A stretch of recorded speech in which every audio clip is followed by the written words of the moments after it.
131,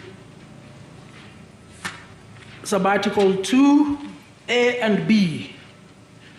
The President shall respect, uphold, and safeguard this Constitution. There is no obligation of that kind on Wanjiku, Atieno, Nasmiu, Hadija, or Wende. It goes at B, safeguard the sovereignty of the Republic. There is no obligation on me to safeguard the sovereignty of the Republic. Now, that is the office of the President. And we have seen what the sovereignty of the Republic is. It is the constituent power. The President, like King David before him, cannot start taking the flock.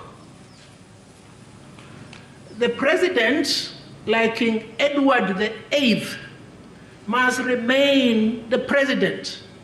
If he wants to engage in the affairs of other lesser mortals, then he must abdicate. There are no two options to this matter.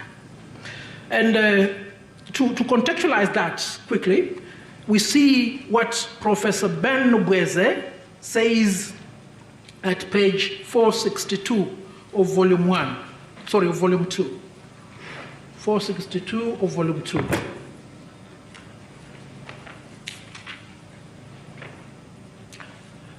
At page 462, writing about the extent and the reality of presidential power,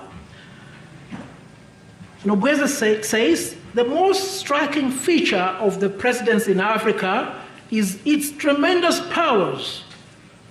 Its formal powers exceed those of its American prototype, not in nature, but in extent. You now realize the lamentation of President Lyndon Johnson when they were having dinner with Princess Anne. And as he closes, this is what he says at page 483. The splendor, that is of the President, page 483, last paragraph. The splendor is indeed part of the social preeminence of African presidents, the splendor. Personifying the state, writes Arthur Lewis, they dress themselves up in uniforms, build themselves palaces, bring all other traffic to a standstill when they drive, hold fancy parades, and generally demand to be treated like Egyptian pharaohs. If Professor Nobweze and Arthur are lying, drive in the streets of Nairobi. The President is not a mere mortal, he is a superior mortal.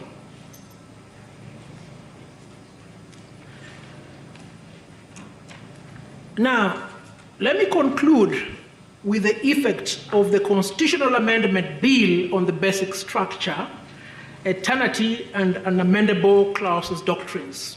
Sorry, before you leave that, Mr. Havi, so your submission, following from what you have said, My Lord, would therefore be that Articles 27, 38, among others, yes, cannot apply to the President? The President cannot be party to a popular initiative. No. I'm talking about Article 27, Article 38, among others. My Lord, let me just go there. My Lord, they do not apply to the President. And I'll just give you one illustration. Let's look at Article 37. The right to assemble. No, I'm talking about 27 and 38, among others. Can they apply to the President? No, they don't apply to the President. All right. And the reason is simple, and it's in Article 37. Every person has the right, peacefully and unarmed, to assemble, to demonstrate. Imagine the President demonstrating or picketing. Supposing, Havi, My Lord, supposing the President is President on an independent, as an independent, I think that picture was presented here, and he has a parliament which is running rogue. Can he not make an appeal directly to the people go to the people who elected him and demonstrate in the streets of Nairobi against that parliament?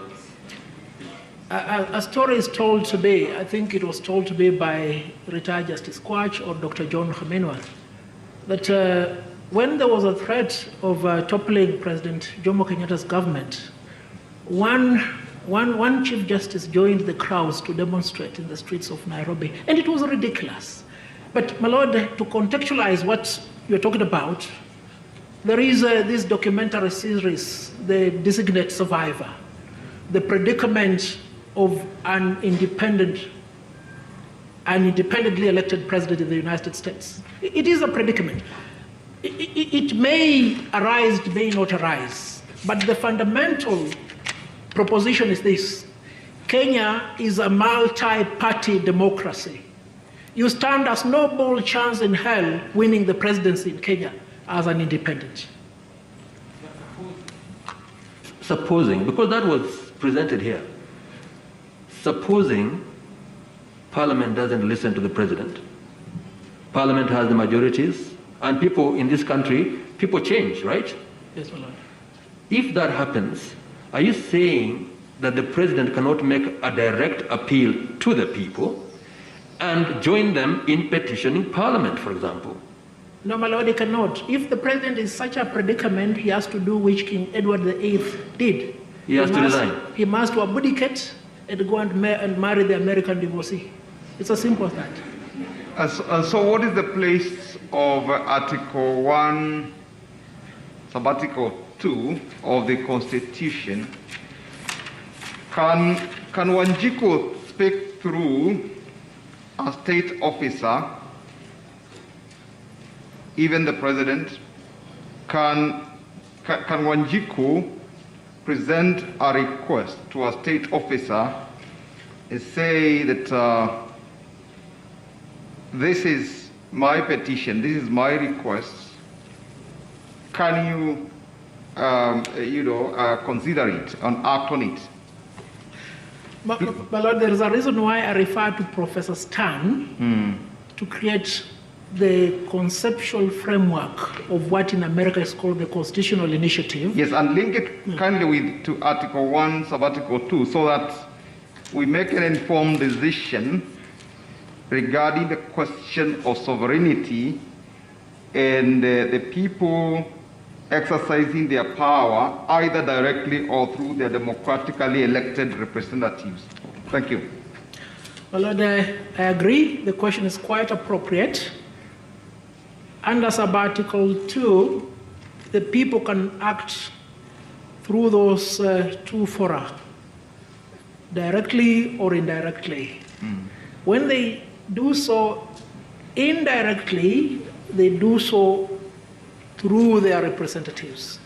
When they do so directly, they do so in exercise of their constituent power.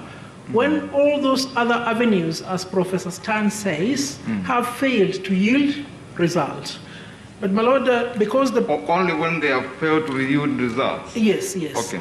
And my Lord, perhaps now that you've asked that question, the answer that was given by Professor Nobweze may be apt here at page 496. Page 496 of volume 2.